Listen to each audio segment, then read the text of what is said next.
Hello and welcome to another edition of the Gentleman's Chat. I'm Joel Morales here with Matt Thompson. Brock Brown? Yeah. And Ryan. And I will be sure to cut out that empty space that just happened so no one knows that we did that. Fantastic. And no one is would it be no one is none the wiser, or everyone is none the wiser? You know, we just cut this part out too. Boo's correct answer is yes. Okay. No, I just leave it. See, I'll show them what we do. Okay. Anyway, guys, thank you all so much for joining us tonight. Ryan, what's on the schedule for tonight? Well, we are going to, as you know, we're going to talk about what's coming up in Cold Morning. Brock has a quite a middle section planned for us, and then of course I do. He does. There you go. And then of course at the very end we will do the Ask Cold Morning, because we do have a question, and I also forgot to ask people questions, but luckily we have one in the mail sack, or mailbag, or sack. One in the sack. And let's continue. So, I guess, how's everyone doing this week? What is going on? So, anything exciting to talk about? Yeah, but mine's part of the middle section, so we'll get there. Okay. Joel, what about you? For me, just working, keeping busy that way and stuff, so that's good. I guess for me, right now, my sister, she's a photographer, and she recently started up a blog, and kind of it has a website, and has begun her whole internet presence and developing that presence and stuff, so it kind of got me inspired. I was like, well, that's cool, because she got a bunch of hits on these photos that she recently took, so I started a blog, and I'm trying to start or begin really developing that sort of internet presence and branding myself and stuff like that. So that's cool. So I'm trying to stay creative like that. Okay, trying to make the online portfolio like joelmorales.com. Exactly. So starting with a personal type project like a blog where I can kind of have a little bit more leniency in terms of what I can post and put up and be creative and stuff. But I'm kind of just starting from there and going and seeing where it takes me. So that's good. I am glad that I got re-inspired and motivated to do that sort of thing, because I think it's really important to stay creative and keep yourself just involved and keep those muscles in shape and stuff like that. So that's good. Okay. So yep. Cool. What about Thompson? What about you? I've been working. I wouldn't say I've been working and keeping busy, because I don't get too many hours at work, and so I've just been sort of languishing. I watched 3 seasons of Supernatural in a little under a week. That's a lot. Yeah. That's what I do with my spare time. And then I wrote a script today. I thought of it yesterday, and then put it on, not paper, but digital e-paper today. E-per. And so I wish I was more creative. I wish I would keep my creative juices flowing, but I did something, so that's nice. Good for you, man. That's good. It's good. That's it. Cool. I guess what I've been doing is I've been keeping busy. I finally got a new memory card for recording. So Sweet. Now I will work on getting some small projects out. I keep saying that, and actually this week I've made the realization that I've been saying a lot and not doing a lot. So I think that is something that I'm going to, make a difference about, or make a difference on. And because I have a domain name, I don't have anything on it. I don't even have web space on it. I have a new 32 gig memory card. I haven't really filmed anything. I have some projects that I still need to finish, and so I think it's time for me to actually, work on that. And Mass Effect has not hindered me from that. It's just coming, because it's like when you go to work and you edit all day, or edit and do production stuff, and then you come back home, you're like, I don't really want to do that again. But it's pushing yourself to do that. And No, that totally makes sense, Ryan. I think that all of us, and I'm sure many of you out there, can attest to the fact of if you do have that creative spark, which I think a lot of us do, whether we realize it or not.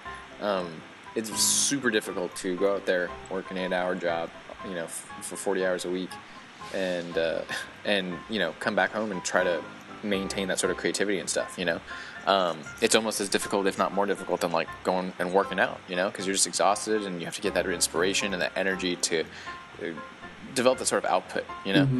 So yeah, that's a tough thing that I'm sure many people can relate to.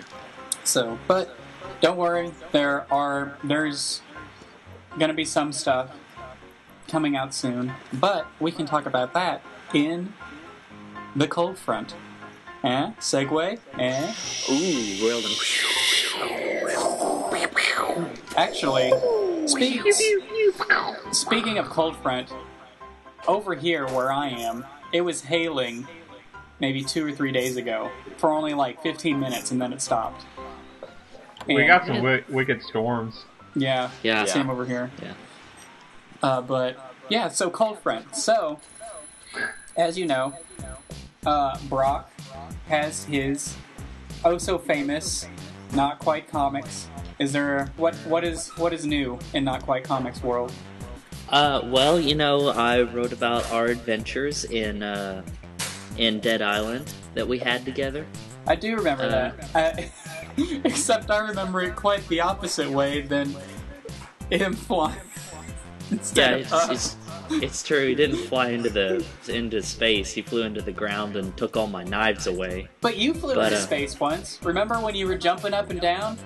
Yeah, that's true. I did fly into space. Maybe my character always wanted to be a spaceman. Maybe you squeezed the tongue on your Nike pump so much that's how you flew up so high.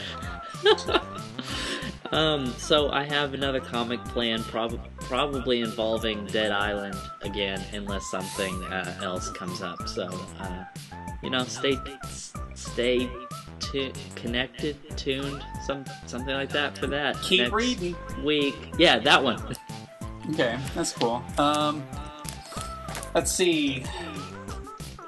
I am doing a little project. It could be Cold Morning related, but it is for a group that we know and love, and that is Chelsea and Lucky from The Filter. It's actually 1 year anniversary for The Filter coming up soon. Hopefully this podcast comes out before that, but I will be filming something for them, and we're in talks to do some filming, so that's coming up. And since I ran into Lucky at the car dealership the other day. Yeah, it was I was like, hey, that's Lucky. Look there. Look, that's him. That's a guy. Well, that's cool. And random story. That is a random story, but it was relatable. So, and what else? Oh, this is something that all of us have kind of come to an agreement upon. Since we enjoy chatting, and we would like to chat more often, so we're going to try to do a gentleman's chat every week to keep you guys in the loop of what we're doing, and just to talk and have fun. So we're going to try. So we're definitely going, and we apologize for last week not coming up with a podcast. It was just conflicting schedules, and that's the thing. We all have different schedules, but we still want to try. And I think we're going to try to... We're apologizing by doing more than what we can, or doing more for, our viewers. So... I think. Thank you for being patient with us, viewers, by the way. Really, really do appreciate it. Yeah, thank you. Love you. So, those are some things coming out and from Cold Morning. And apparently Thompson has a script in the works. So, and I like it. And he likes it. Joel, anything creatively coming from you? I know you were just on a creative kick, so... Yeah, right now, basically, on my blog, I'm basically like kind of, I guess, I already put them up online, but I'm releasing my tracks that I did for Dr. Positron's Handbook from Larkin Etiquette, which was an 8-bit album I was making, and so I'm going to try and get back on that and finish the remaining tracks for that. And then other stuff is I'm going to continue trying to do more After Effects and motion graphics work. I'm really into kinetic text right now, and so I'm going to try and do more of that type of thing maybe in the following weeks. And I guess in terms of creativity, those are all the projects that I kind of have really planned out right now, and other stuff may come up, but not that I can foresee right now. That's cool.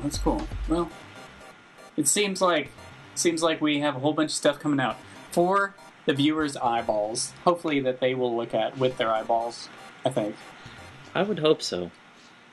And from that awkward thing that I just said, let's go to the next section, which Brock will kick off, and that is, of course, the middle section. So, Brock, take it away.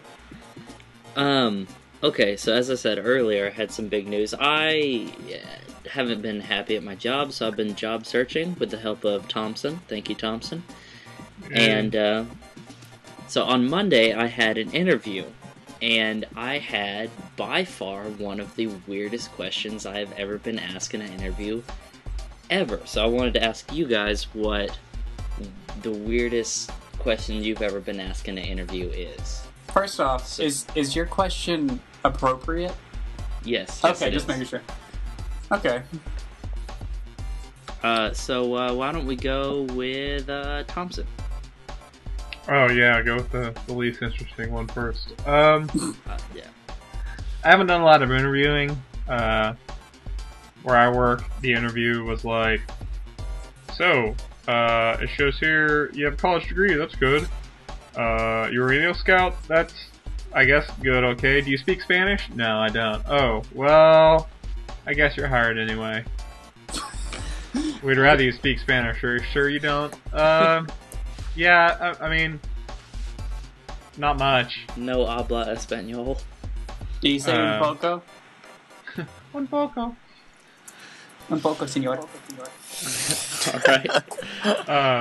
But I don't know, maybe when I interviewed to be an RA back in the day, they had stupid questions like, I don't really remember it exactly, but it was something along the lines of, if the dog chased you up a tree, what sort of tree did it chase you up? It's like, what? You just gotta be on your toes, man. Yeah, there's a difference between being on your toes and being in a tree. That's stupid. Alright, Joel, how about you? Oh man, I'm gonna go ahead and be that guy and say that I don't know if I've ever actually been asked an odd question in an interview. Like, I'm trying to think, and I've wanted to ask strange questions in an interview. I think that would be fun. I think, like, if I was actually hiring someone, like, asking them, like, so, do you dance? And they're, like, that sort of thing. I think that would be hilarious. Would you extend your hand out and stand up? And I would even have the flamenco guitar player in the closet. Oh, so that he can bust man. out playing as we start. That's pretty good. But, so yeah, I would love to ask a crazy question, but I actually honestly can't say I can think of a crazy question I've been asked. So there's my non-answer. Okay, alright, Brian? Well, I guess not so much a weird question, but a different sort of interview experience, because when I was at ScrewTech, and I know a lot of people probably have seen it because there's a video out there of me going through, for my interview, I had to go through an obstacle course, both physical and mental obstacle course, and Which one was more challenging? the obstacle course. The mental one was just trivia questions, which were very easy except for one. But yeah, it was like, go through this obstacle course, which was like jump over some boxes, go through boxes, dodge a piece of poop, and then drink. At the very end was a can of Coke that I just got and drink the Coke, and it was good. And for the mental part, the trivia part, there are questions like which is a Rock Band game and which is a Guitar Hero game. There was news about a new Zelda game that just came out that day, and they asked, it's like, what was the new Zelda game announced that day? And I knew it, and then they were like, how do you know that? That just came out like an hour ago. And I was like, I don't know, I read the news a lot. I said it kind of like in a depressing tone, and I'm like, I just do that. And then there was like, name 20 Street Fighter characters, and just all sorts of things. And I guess in a whole, that was a weird experience, but also a really fun one. And you know, I wouldn't see any other way that Screw Attack would interview me.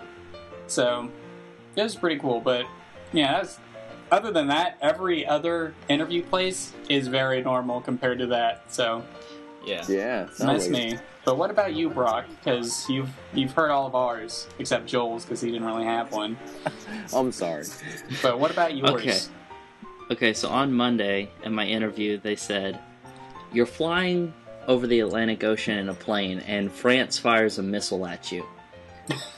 Everyone else dies in the plane crash, and you miraculously wash up on an island. There's a well that provides you with never-ending fresh water, a palm tree that provides you shade, but bears no fruit, and a chocolate baby, a living, breathing chocolate baby. Oh, God. What do you do? And so I said, can I wait for safety to come? And they said, sure, but this living, breathing baby is crying and made of chocolate, and you're getting hungry. And I said, okay, can I play with the baby to calm it down? Like motorboat in the water? And they're like, why are you ruining your drinking water? And I said it was chocolate flavored water, so it'd be okay. And eventually they said, you're really hungry.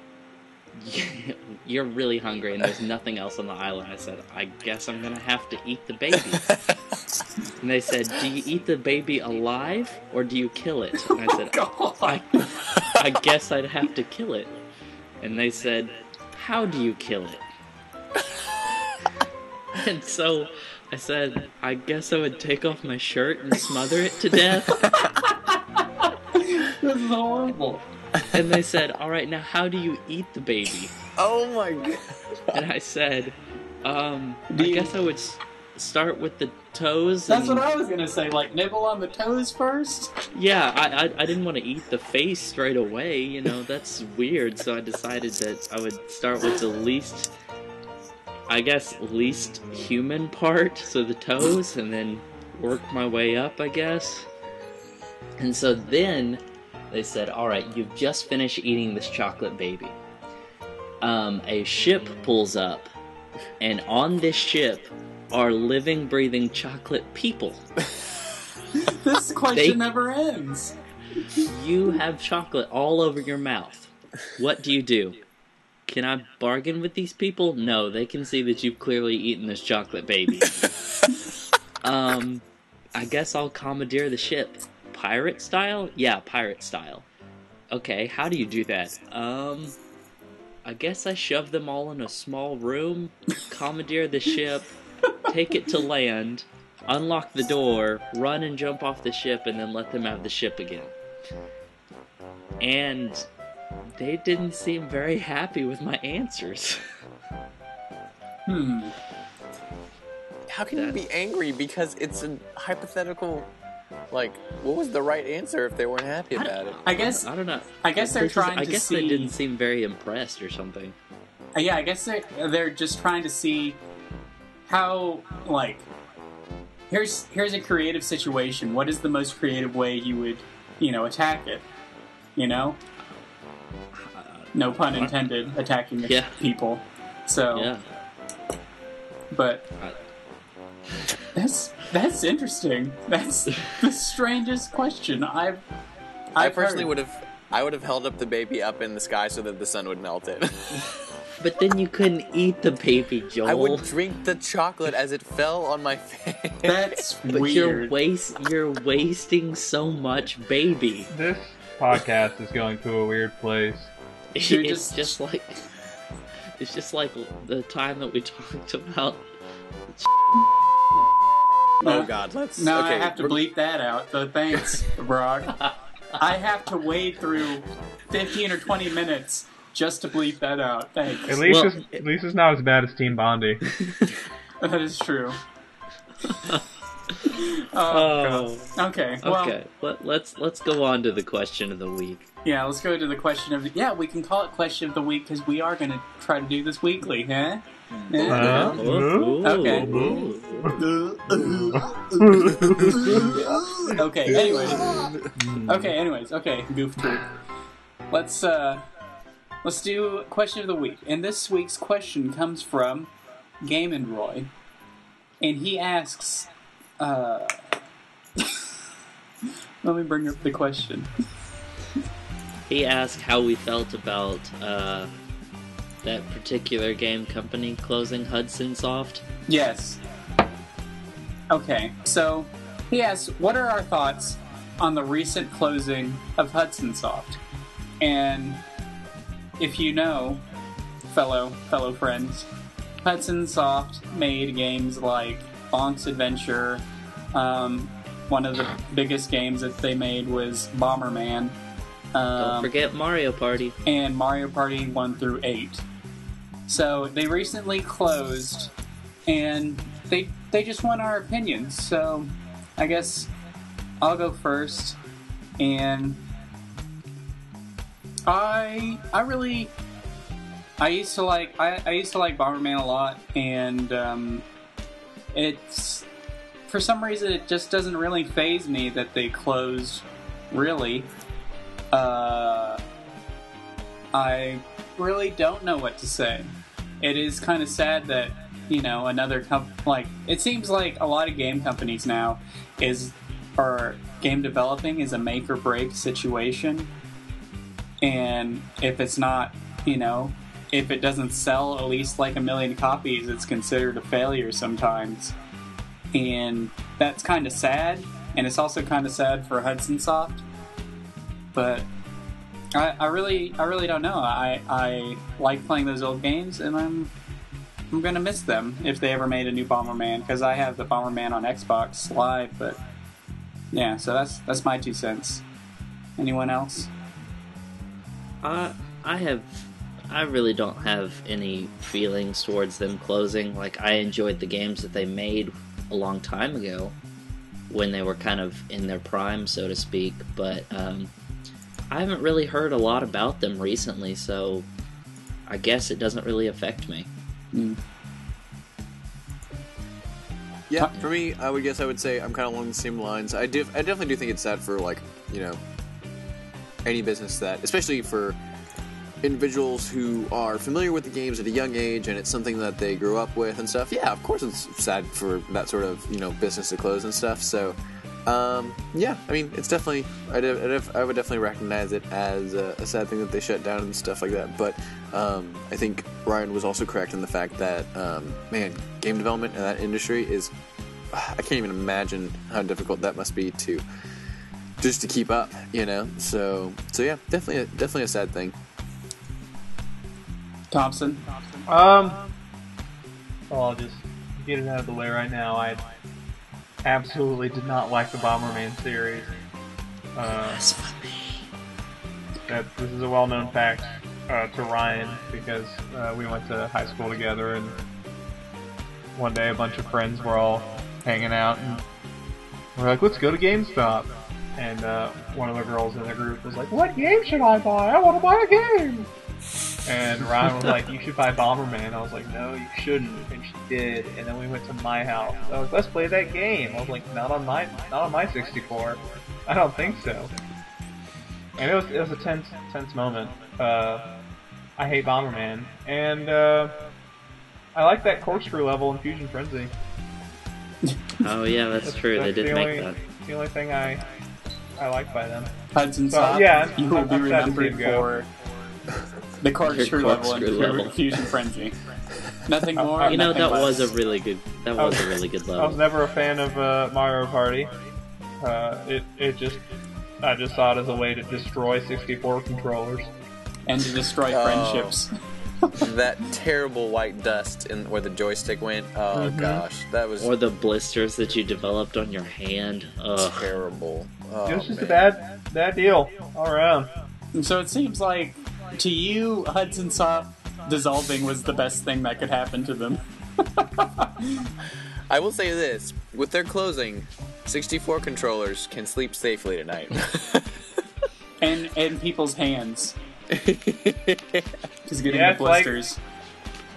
It's like I didn't feel bad that Rare closed because all of their past games, after like Perfect Dark sucked. What are you talking about? What about Grab by the Ghoulies? Or... I think the reaction I was expecting was Rare isn't closed, but because they aren't, but they might as well be. Yeah, they're just kind of like in They do- Microsoft. They do the Avatar stuff and Viva Pinata. Yeah, well, they don't even do Viva Pinata anymore. They do Oh, really? Connect Sports. They do Connect stuff. That's just as bad. That's just as bad. And I shouldn't say Perfect Dark. Conker's Bad Fur Day was good, Oh, what? Oh my god. I love but it. after that, nothing. Yeah, but so there you go. Those are our 2 cents, or 2 times 4. So that's our 8 cents there. So you can take what you Yeah. want with it. I mean, it's not quite a nickel, or not quite a dime. What is falling? And then there's Star Fox Adventures, but you can make what you will of that. Oh, I enjoyed that. I enjoyed it, but I don't really find many other people that did. Yeah, it's okay, Thompson. It's you and us. You and me. Me and my multiple personalities. So, but there you go. And if you have any questions, be sure to either write in the comment bar below, or put it on Facebook. And there you go. And we'll answer it to the best of our abilities if we are knowledgeable about it, or even if we're not. I think it would be funny if we were not knowledgeable about it and you asked us, and we'll just make That up would be. something. So That would be pretty funny. think of something that you probably don't think we'll know, and ask away. So, but there you go. And that's another fun-filled episode of the Gentleman's Chat. Do you think we did a good job, guys? I think it was pretty good. On Yeah, a, it was okay. On a scale of 1 to good. On a scale of 1 to Kelly Speckles. On a scale of 1 to Kelly Speckles, how do we do? Kelly That's Speckles. That's We an did that unattainable better, man. goal. I mean, it's at least better than a Reuben. I can tell you that. Oh, Oh. man, Oh man. don't even bring that up. Yeah, okay. Man, But- they have Rubens at Arby's now. I wanna go get one. product placement. And so from that, we will end on an Arby's plug. So, for me, You were all thinking it, and by it I mean you were thinking Arby's. it's not even that. Oh my it's not gosh. even that jingle anymore. I'm thinking Arby's. It's good mood food, which is stupid, because I would never be in a good mood if I ate at Arby's, because I would feel in a horrible mood after I ate at Arby's. But this is a tangent that is needless. I don't So- know. Can we say Arby's a few more times? Arby's product placement. Don't forget. All right. Well, everybody, I'm gonna close this off. From all of us at Cold Morning. Everybody, have a good night, and And the good maybe you'll folks go at eat at Arby's. Arby's. Product placement. So, Bye. bye. Bye. It's good mood food.